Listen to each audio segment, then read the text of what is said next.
first, and then I'll do my bit last. Okay.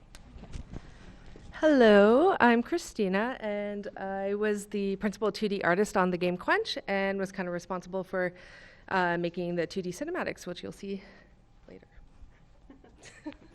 Hey, loud. Hey, I'm Albert. I'm the chief 3D character modeler animator in this game. Okay. And I'm Tabby, so I'm the co-founder of Axon Interactive and the creative director on this game, Quench, that we made. So we're a group of former classmates. We graduated in 2010 together, worked separately for a few years, and then ended up getting back together along with a bunch of awesome non-BMC folks to make a game. So that game is Quench, which after 5 years in development, more or less, just came out this August. So August 7th it came out. So in Quench, you're an avatar of nature that controls the weather to help herds of animals on a dangerous pilgrimage.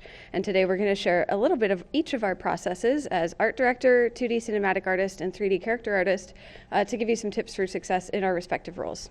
So we have the trailer, which we thought would be fun to watch. I'm hoping there's sound for it.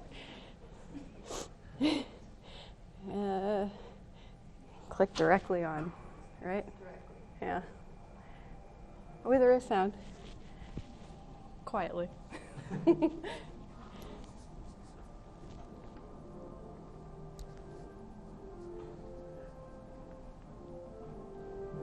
we go. Yay.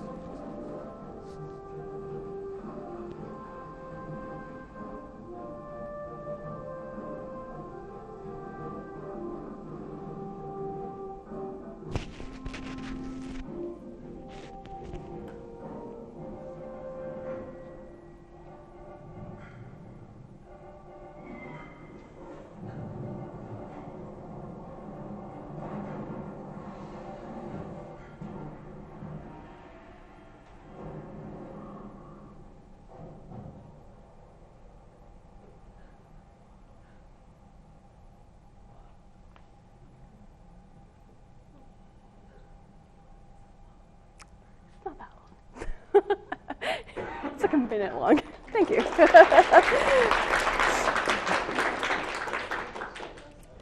Okay, so let's talk art direction. So I was and still am learning about what it takes to be a good art director.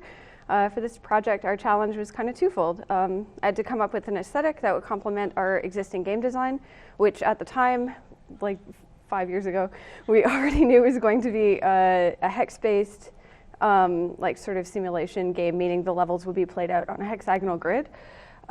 We wanted that style to be in line with how we had planned the narrative. So our story is kind of a fable about animal tribes on a pilgrimage, taking place in a natural landscape with no signs of human presence, but where the animals felt like they possessed a culture of some kind. So in the course of the project, I learned that a big part of our job is research, experimenting with ideas, and sort of being able to clearly communicate those ideas to the rest of the team so that we could make something cohesive. You'll see the communication reflected in a lot of the work I'll be showing today, as much of it is actually the work of other artists on the team, as well as myself. So some of our early explorations of aesthetic included research into natural photography, nature documentaries, prehistoric cave painting, origami, low poly animals and landscapes, and especially of rocks, water, and fire, which we knew would be important for what we're kind of the game that we were trying to make, because you're controlling the weather. We thought low poly art might match the hex grid ideas that we were playing with for the level map, and the idea that our characters might make their own art similar to prehistoric human art was like evocative to us. I kept a folder of art, which is what these images are pulled from, and forgive me, I no longer have credits for most of them. And later I created a Pinterest page to track ideas. So none of this obviously was used in the game. This is all just, ideas. In pre-production, I made numerous sketches of animals and landscapes to try and get my head around depicting animals. I'm not really too concerned with style yet. I was at the time just trying to figure out both digital and analog. I was trying out digital and analog techniques, so I was doing a lot of sketches, both on paper and digitally. Here are some environment concepts using watercolor, again, pencil, charcoal, I think I played with at one point. We also worked with Chantal, who spent a couple of months in our office brainstorming ideas for the Smokebeasts, who are like the kind of enemies in the game. I don't have any experience with like monster design, so Chantal was brought in to kind of help us like just, I don't know, do some discovery and figure out what we wanted these more monstrous, like smoky creatures to look like. We wanted them to still look like animals, but like more fantastical, mysterious, and a little bit scary. And they needed to be made of materials like smoke and oil. At the same time, I was also researching tools that could be used for level creation. And specifically, as a non-programmer, I wanted to be able to edit and paint levels. I didn't know Unity that well, and the programmers already had a lot of work to do, so I figured this was going to fall on me. We were so lucky to stumble upon Hexels, which is a vector-based pixel art tool that lets you draw with non-squares. And in our case, we drew a lot with triangles and like hexagons. So this was going to be perfect for painting our hex-based levels, but maybe also for that low poly, like origami, colorful art style that we had been like sort of researching at the time. So taking now the sketches and the sort of like concept stuff that we had looked at, these are now our final character designs in Hexels. So these were used as references for the other artists and also in-game as dialogue avatars and also in marketing materials. Here are some of the Smokebeast designs. So you can see the evolution from Chantal's original sketches into the final Hexels artwork, which is mine. Working with another UI designer and artist, Nate Davis, we carried the like sort of triangle and hex style through to our user interface, including the main heads-up display, the world map, our dialog boxes, and other overlays and screens. And all of the iconography that we developed for powers, animal tribes, and objectives were also made and animated using Hexels. And then finally, this style was extended into our terrain, our fire and water effects, like I said, using triangles as the basic shape wherever it made sense. So for terrain, we used a Trixels-based texture. For water, we developed a low poly shader that would like sort of simulate this like triangle wave effect. Big thanks to our programmers, James and Jeff, who put that together for us at the time. You can even see the weather effects use triangles as well. So in this case, the lightning had a short frame animation that Kristina made, which was created and animated in Hexels. And if you see any of, you probably saw in the trailer, like the rain effect is all triangles and stuff too. Yeah, so it's everywhere.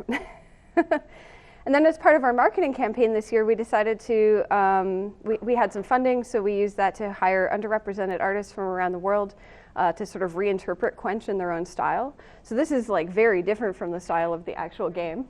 It's all good. So this resulted in really fantastic work, quite different from our own, that we can use in future campaigns, in our art book, and actually the one piece, the elephant piece in particular, stood out so much for us that we used it as our key art at launch, which you also saw as like the trailer cover. Okay. I think it's me. Yes, Kristina's turn.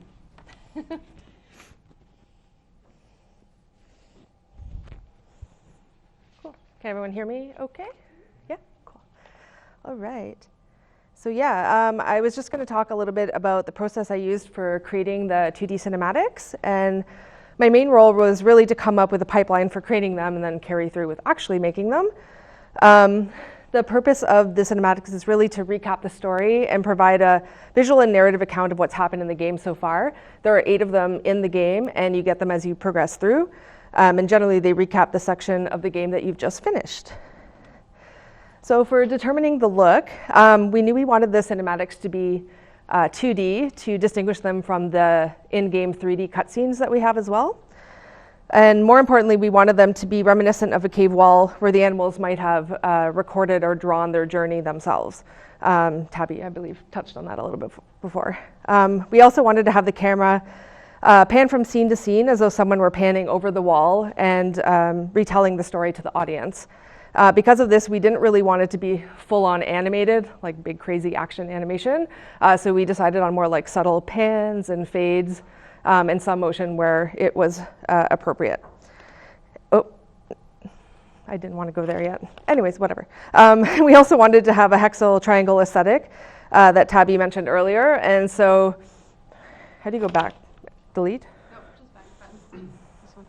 All right. So yeah, basically we wanted to still have that hexal triangle kind of feeling that Tabby talked about earlier. So really just made this like generic hexal texture, took the stone texture and kind of like matched it all together in Photoshop. There's some overlays and other effects and that sort of thing that happened, but this really became the basis for all of the backgrounds that we were using in the cinematics and really determined kind of the look and feel of them, including like the assets that I created later. And these are just a couple more examples of some of the backgrounds. You can see that we did add some like color overlays and add a little bit of detail if there's like a nighttime scene or some like mountains or water in the scene, but like really kind of subtly in the background, not to overpower the action that was happening. And because the cinematics were visual and narrative recaps, each one did start off with a script. So I would receive the script from Tabby.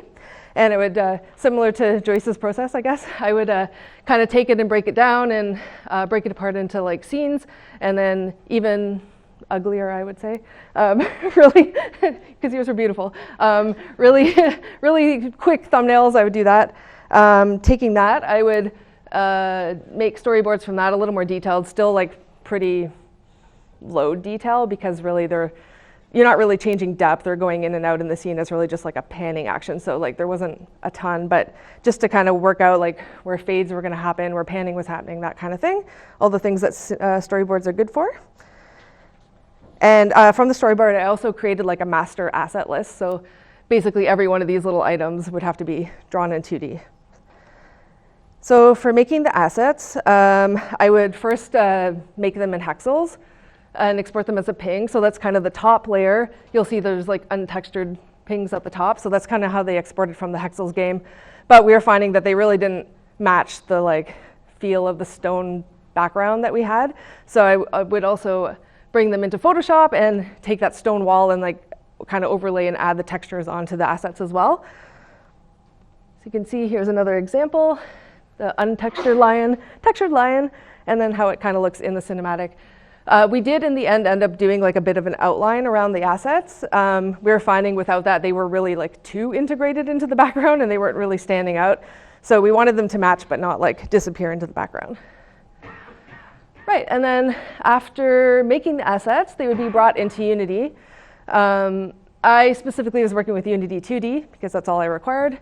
And I would really just set up the scene. Each cinematic was its own file. I would start by setting up the background. So you can see the long snaky background. It was kind of, they're actually made up of many different like rectangle backgrounds that I like stitched together. And then all the assets would be placed appropriately, like following the storyboards that I created. Put everything into place. And then on the far right, that's a snapshot of a plugin that we were using called Fungus. And it's what I used to make the actual animations. Each line that you can see there is like a different command that Unity will read through, and it'll do whatever action you tell it. So you can like fade sprites, move sprites around, add the dialogue, pause for a few seconds, whatever you need to do to create whatever animation you need to create. I will say, I saw some of you like writing Fungus down. It wasn't like the best tool to use for cinematics. We were using it for a lot of other things, which long story, but like that's why I ended up using it. But I would really recommend doing something with more of a visual editor that you can like scrub through when you're doing animations, because this was really, because it's line based, like if you would make edit or something at the end, you would have to like watch the whole video animation through to see the change that you made. So it wasn't really the most time effective, but it worked. It was intuitive. It was actually pretty easy to use. And then finally, some post-processing was added. It was really just the final steps, adding sounds and music, a little vignetting around the edges, some like dark, a little bit of darkness behind the text. That was full darkness, yes. Right, so that was basically the process, and I think we're going to try to play one of them. This is the second cinematic, so it's pretty early on in the game. If anyone was ever planning on to play it, it's not like too spoilery. But how do you, to the right or left? Left, yeah, I think it's left.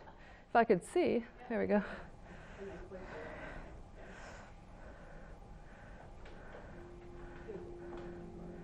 Yeah. Oh, I'm attached.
Great timing.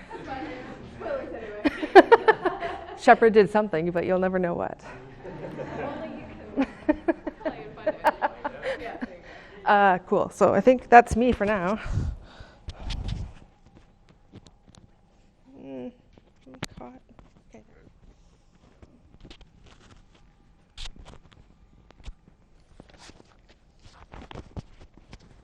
All right, everyone hear me okay? Good. Whoa. No. How do? There we go. Okay. So I guess my role here was just to implement all the design notes, concept design, and everything that Tabby has mentioned into 3D. So everything we've been talking about has been in 2D form. How do you translate and interpret that into a 3D character model? So to make this a little bit easier, it'd be good to focus on just one single character, and I really like the springbok, so let's talk about the springbok. We start with the usual reference gathering. So as Tabby mentioned, there is a whole folder of good real-life photos of springbok, but there are a few that you want to kind of really focus on, both the distinctive features of what the springbok kind of looks like, whether it's the face and the horns, or on the side profile you can see that really distinctive stripe on its side. That's something that's really visually striking, and it could be identifiable from very far distance away. So that's kind of what you want to focus on when you're building the character model. But also at the same time, when I was starting the character modeling, there was already a lot of hexel-based, and even the mirrors were kind of polished up to a point that I can take direct reference to, so that we're not exactly veering too far away from the original concept of low poly, hexel, and kind of origami look. With all that information, you can start building that model. So the real references, you can draw the I guess the proportions, the head to the body to the feet, but also there you go. Also try to, I guess, exaggerate. You'll be looking at these models maybe a little bit from a far away distance, so exaggerate the length of the horns just to make them a little bit more distinctive. Exaggerate the stripe just so everyone can see, this is a springbok. And also, when we're talking about low poly, this mesh was maybe a few hundred polys total. And we want to keep it that way because that is the art direction, and that's the look and feel we want to be aiming for. And to add to that, there is no smoothing whatsoever on this model. There's no hypernerves, there's no subdivisions, there's no need for that because that's the kind of look that we want. We want the Fung angle to be completely at 0 so that you can actually see the seams between the polygons, and that kind of adds to the origami paper kind of look. And just a little bit more detail on the right there, your right, yeah, is the UV map. We don't want too much detail into this. So this is just blocks of color. Select your polygons, drag them into a quadrant that makes sense, and then maybe add some detail into the stripe right in the middle there. You see these really, where am I? Where's the cursor? There you go. There we go. These polygons are huge because you want that detail to be reflected directly on the model.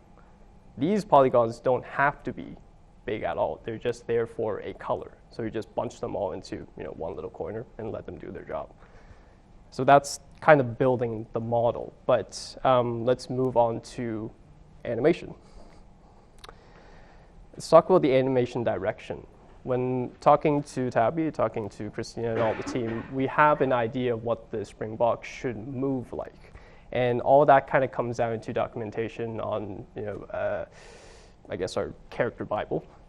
And there are descriptions about the springbok that says, springbok are quick, excitable, and easily spooked, always charging headlong to danger and learning quickly from their mistakes.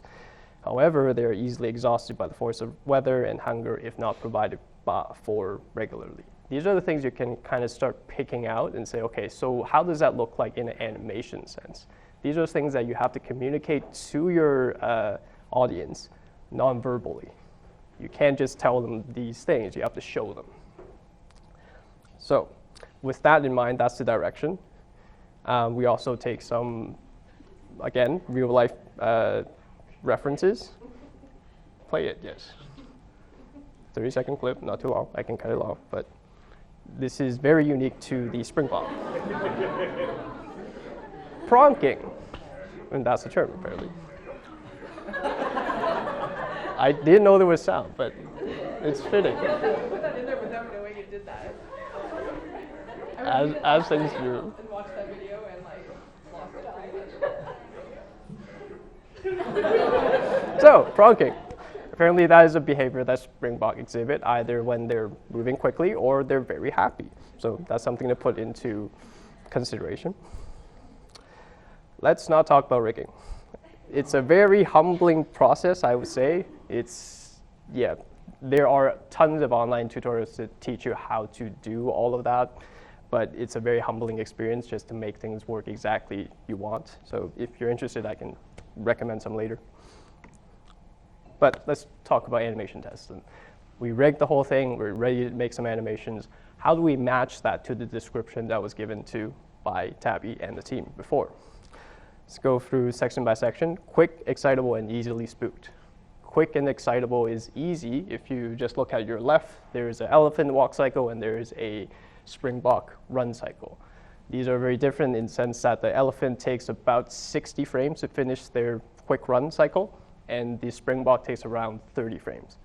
Put that comparison and contrast together and you have a quick springbok that moves quicker than the elephant. Easily spooked. There is a need for the springbok to stay still when there's no user interaction or there's no immediate danger. So you can either have it just stand there, do nothing, or you can have it kind of survey around, raise its neck a bit, raise its ear a little bit. It's looking out for danger. It's scouting. It's a little bit on edge. You can put that into that idle animation slot and just communicate that they could be easily spooked. They're always looking out for danger. Moving on, when responding to stress, the springbok are easily exhausted by the forces of weather and nature. Easily, so that response has to be instantaneous. On the left there, you have the springbok that's stunned or reacting to an earthquake. So you have its neck kind of craning down, trying to find its bearings. Its feet are, trying to find ground to stand on. But that has to be quick. You have to show that, okay, it's, responding instantaneous to that stress, but also exhaustion. On the right, that's when the springbok is running out of food, it's running out of energy, and you can see it's panting. You raise the abdomen a little bit, you crane its head down, you kind of communicate that it's breathing heavily, it's kind of running out of energy, and that's kind of how you would, I guess, in my perspective, communicate that. They are on edge. If you don't do anything, they're gonna be in very bad place. So I will leave you with our marketing gift. This is the springbok pronking and also kind of running together, and this is a very interesting kind of walk cycle that I have got to animate and very happy with. With that, I will hand it back to Tabby. All right. Thank you.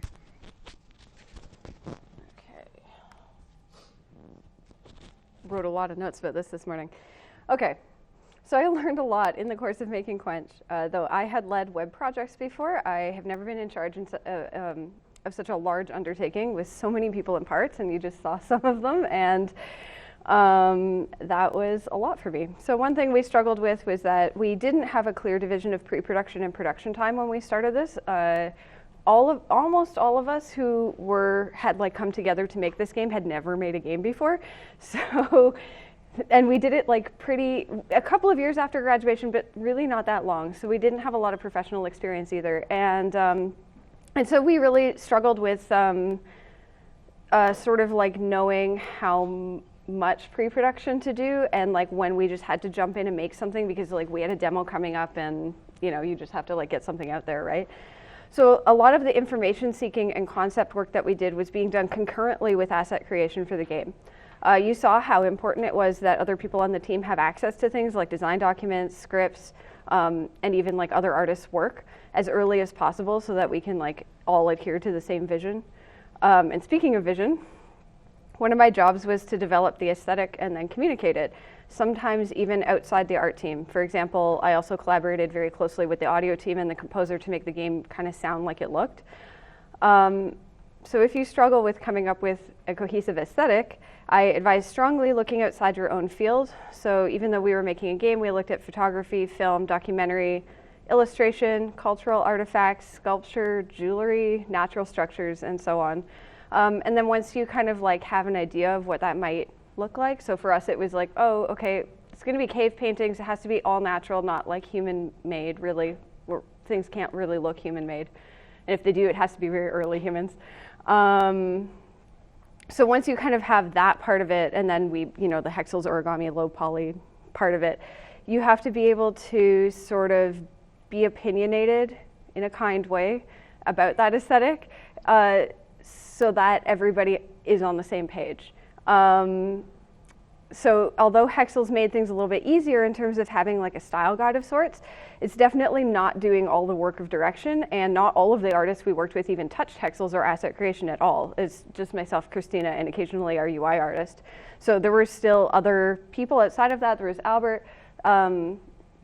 There was Randy, who did the 3D environments, so all the plants and stuff like that. We had a technical artist and the people who worked on all the shaders. So for the particles and the water and sand, which you didn't even see, but it's beautiful.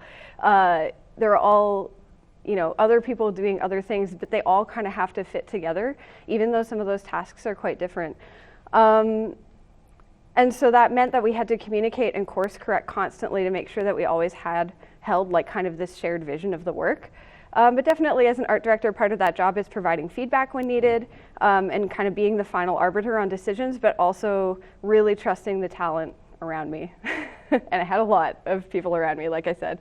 So shout outs to Kristina and Albert and our entire art team, who, I don't know, maybe is watching online. Yeah. I'm just gonna hold it. Yeah, so I guess just like some of the main takeaways for some of the design decisions for the 2D cinematics was maybe something that seems pretty obvious, but consider the user. The other thing is really to try to save time when you can, especially when you're doing a lot of things on the fly, and it's a bonus if those two things can come together. An example of that is we initially started making the cinematics so that they would autoplay. So when you would get to the cinematic in the game, like it would just play through. So there was no control for the user at all. For various reasons, I don't remember all of them, but there were many reasons why we decided to reconsider that and change it. A lot of it was sound related, yeah. But we decided to allow them to click through. So now the cinematics, like you have one part of the text come and you can click to move on when you're ready, essentially. So that allows the user to read at their own speed. It also gives them more time to look at the visuals that you spent so long making. And in our specific instance too, it actually saved a considerable amount of time when you're talking about music, because we were able to create these more generic pieces of mood music. So when the user would click, if that part of the cinematic became more like sad or happy or whatever, a specific type of music could play, so it would match what was going on visually. Before, when we were doing the autoplay option, we would either have to create a full original score for that cinematic, or we were using like a generic piece of music that really didn't match the highs and lows of the scene. And then another thing that I just thought of this morning actually was about if you're doing something new or making a new pipeline, like in this instance, we had never worked on games before. I had never done this whole process before. I really found that it was important to think about the end product. So what are the things that are crucial and really important about that final product? And I found thinking about that really made all the steps in between fall into place, essentially how to get there. So, yeah. Okay, my takeaway is to research the compatibility between all your tools. Everything in cinema can look amazing, but does that look the same in Unity? That's the question. No. Exactly. So do your research. Like Kristina says, think about the end product. This is going to be delivered through Unity at the end. is your design process from Cinema to Unity all completely figured out, or is there things that you need to do research on? Joint animations, are they going to be exactly the same that you rigged them and animated them, or do you have to do some kind of weird conversion process that, you know, may discount on your end product, which is a shame because you made everything look great in Cinema or Maya by that logic. And this is even more complicated when you have more people on the team working on that pipeline. Let's say I have all my FBXs in Cinema and I need to export them to Unity for the programmers. If things are not exactly the way I want them to be, they're going to be a big problem for the programmer on their end. So run small batch experiments, rig something, or even buy a rig somewhere, and see if all of your software and tools kind of deliver to the end product in the way that you want it to. And if there are ways that you need to fix them, that's fine, just as long as you know that's going to happen. Otherwise, you're going to run into weird problems of, but they look great in Cinema, and now it doesn't translate in Unity, and then you have to try to make that all happen. So yes. All right. Excuse me. So thank you for your time. If you like what you see, again, Quench is available on Nintendo Switch, Steam, and itch.io. We also opened our pre-order store just for today, so if you like the art, we are still taking pre-orders for our art book, which will be out by the end of the year. And I'm hoping the organizers let me set up the game over lunch for people to check out. I did bring it on my laptop in case people want to play. Yeah, so I hope you enjoyed our kind of 3 talks in one. And if anyone has any questions, ask any of us. Thank you.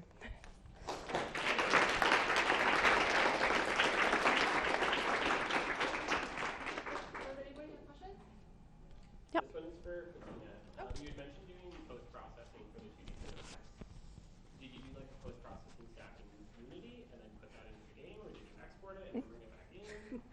I actually didn't do the post-processing. I did the post-processing. Yeah, we use post-processing stack. So I got the scenes from Kristina, integrated them into the Unity project because they were actually kind of like separate projects. And then we had an existing post-processing sort of workflow for the game itself. And so I was able to just kind of like take that from the game, put it into the cinematics, tweak all the variables. We used Vignette, Bloom. I can't. You're looking at me like I don't know. In some cases, we were able to do like sort of full lighting transitions. So there's some cinematics where you go from like a really like corrupted area to like a really bright area, and so we did like kind of lighting changes for that, which post-processing stack does, and is like very cool. And I learned a lot in doing it. And then we put all the sound in and the UI and all that. Yeah. Yep. So that was that process. No problem. Any other questions? Yes. I'm just curious, like, how big was your team during like the most? It fluctuated. It fluctuated a lot. So it started with 6 people, I think, or 5 people, because it was the 3 of us plus 2 programmers. But we had a lot of subcontractors who came in to do like specific jobs for us. So like I said, we had like another environment artist who just did plants, basically.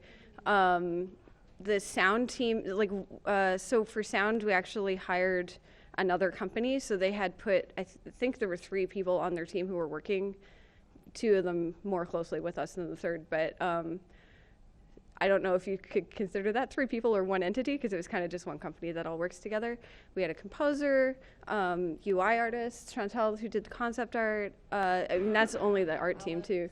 Yeah, Alex and Andy, who helped me with level design. There were several other programmers who brought in near the end of the project to help finish. So Jared Huntley, James Singer, all those people.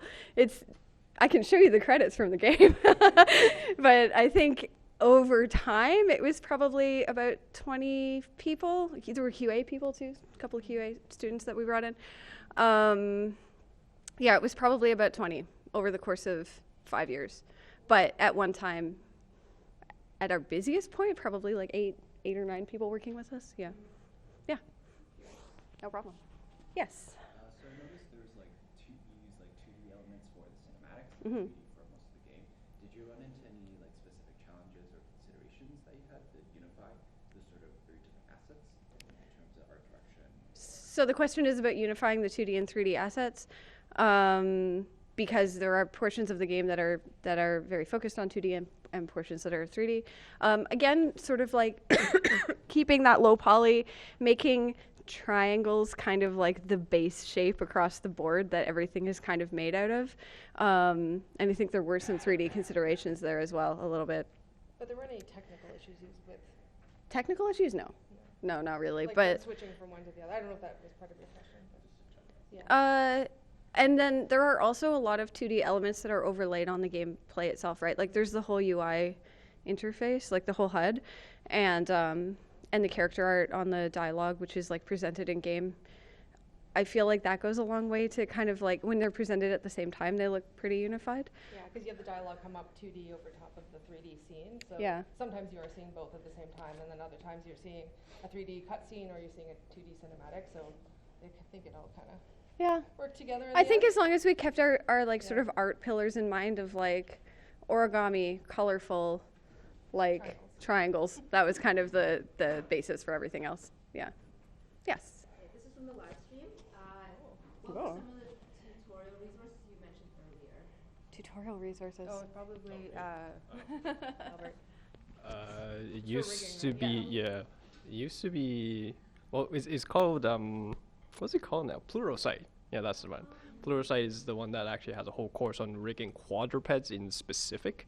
And it's really detailed. It pretty much does it step by step. The only thing I would watch out for is try to understand what they're doing, because they just tell you what's happening.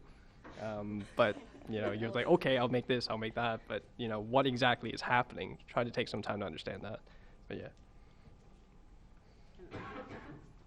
There's Brendan. No problem. Over 5 years, you obviously kind of grow professionally and personally, and technology shifts a lot too. So I'm just kind of wondering, how closely does kind of the final version of the game match up with your original vision of art direction? And did you have to kind of shift and pivot along the way, and kind of what are the trade-offs of doing something like that? Yeah, the art was the most constant thing in the game, actually. A lot of the technical stuff changed. We went through like 2 major Unity versions as well. Like we started in Unity 4. It's not that anymore. And obviously we grew as artists. Some art was remade, not a lot of it. Some of it's original. It's like some of the character art that you saw is from like years ago. There is a slide early on that showed, I'll see if I can get back to it because it's really early in the presentation, but there was a slide that showed what it looked like when we started. So you saw the trailer. Back, a little more. Okay, you saw the trailer. This is a screenshot from the game as it existed as a student prototype in mid-2014. So it's different. It's definitely more detailed. There's a lot, like these elephants and the trees and stuff are all placeholder art. So this was just like stuff we bought off the asset store. The texturing and the hex map is similar. The textures actually got redone like 3 times, but we were at this point like we knew that we were going to start using hexels. This is like right at the beginning of when we started with that process, and things only got better over time. Like the water got really cool, and I think the cinematics got a lot more detailed. Oh, I forgot to put it in, but I had a really old cinematic like draft as well. They do look like pretty similar, but they're definitely just like at a higher level of skill at the end of the project than they were at the beginning. So luckily things didn't change too much there. We didn't have to pivot too much. It was more technical stuff. Yeah. All right, I think that's it for questions.